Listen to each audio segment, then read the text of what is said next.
Have a question. Find the sum of the odd numbers between 0 and 50 के बीच में जितने भी odd numbers आ रहे हैं हमें उसका sum find out करना है।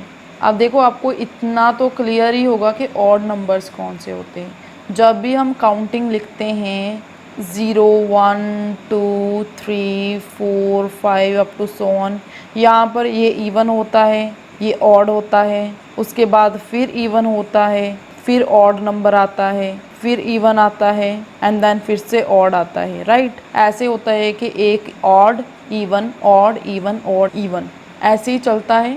तो यहाँ पर हमें 0 से 50 तक के सिर्फ ऑड नंबर्स का सम फाइंड आउट करना है। तो ऑड नंबर्स कहाँ से स्टार्ट होते हैं? 1 से। अब 0 तो ऑड नंबर नहीं है, उसके बाद 1 आता है तो 1 is a odd number and उसके बाद 2 तो इवन नंबर है, फिर 3 आएगा ऑड नंबर, उसके बाद 4 को छोड़ के 5 आएगा, 6 को छोड़ के 7 आएगा, बिकॉज ये सारे कौन से हैं? Odd number. ऐसे ही चलते जाएंगे कहाँ तक?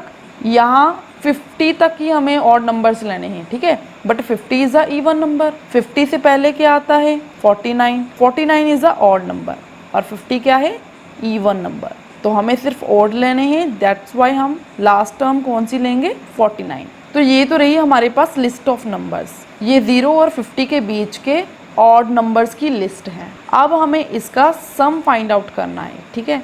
हमें इनका सम फाइंड आउट करना है, दैट इज़ 1 + 3 + 5 + 7 प्लस ऐसे ही चलता जाएगा 49 तक। अब डायरेक्ट ऐड अप करेंगे तो ये तो बहुत लंबा प्रोसेस हो जाएगा। हम यहाँ पर क्या करेंगे? एपी के सम के फॉर्मूला को यूज़ करेंगे and we know that there are two formulas to find the sum of AP. One is Sn equals to n by 2 into 2a plus n minus 1 into d and second is Sn equals to n by 2 into a plus l where l is last term. तो ये तो है AP के sum find out करने के लिए formulas, but ये जो लिस्ट ऑफ नंबर्स है ये एक AP है, ये तो कहीं पर लिखा ही नहीं है।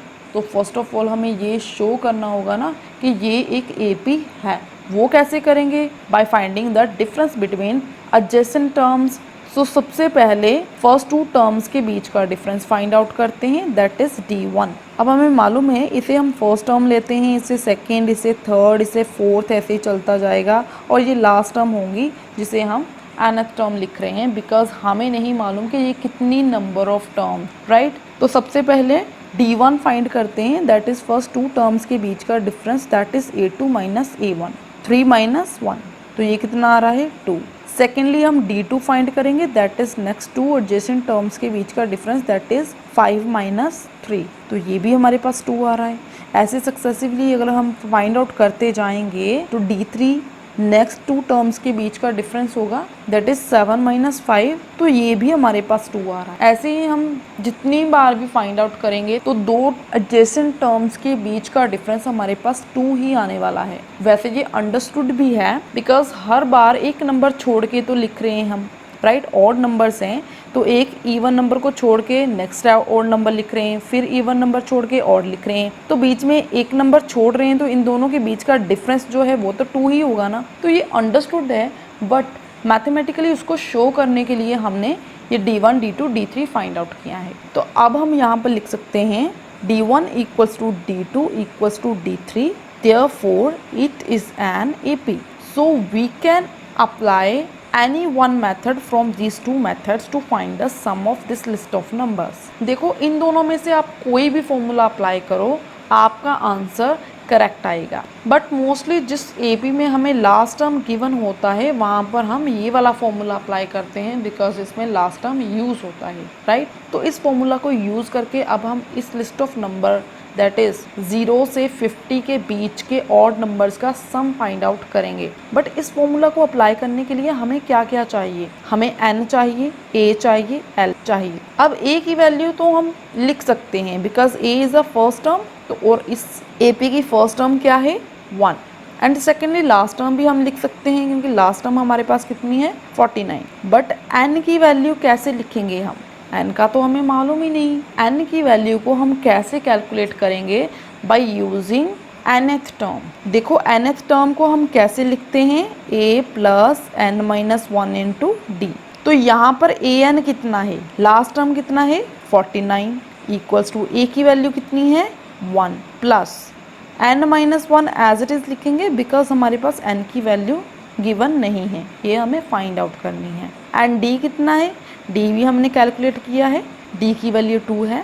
तो अब इसे सॉल्व करके हम n की वैल्यू निकालेंगे। 49, ये 1 को यहाँ से उठाकर मैं इक्वल्स टू की दूसरी साइड ले आऊँगी तो ये -1 हो जाएगा, इक्वल्स टू n-1 इंटू, देखो ये 2 इस ब्रैकेट के साथ मल्टीप्लाई हो रहा है बट इक्वल्स टू की दूसरी साइड जाने के बाद ये डिवाइड का हो जाएगा। Got it. तो 49 - 1 48 divided by 2 equals to n-1। 2 1 ज़ा 2, 24 2 ज़ा 48। तो यहाँ पर n इक्वल्स टू हमारे पास आ रहा है 24, ये माइनस का 1 दूसरी साइड जाकर प्लस का 1 हो जाएगा। ठीक है, यहाँ पर ऐसा है ना कि n-1 इक्वल्स टू आ रहा है 24, तो ये -1 इक्वल्स टू की दूसरी साइड जाकर पॉजिटिव का 1 हो जाएगा।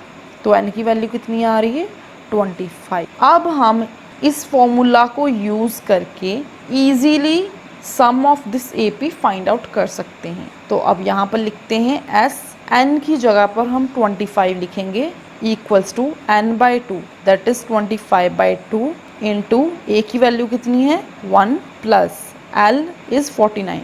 s 25 equals to 25/2 as it is because ये कटिंग नहीं हो रही।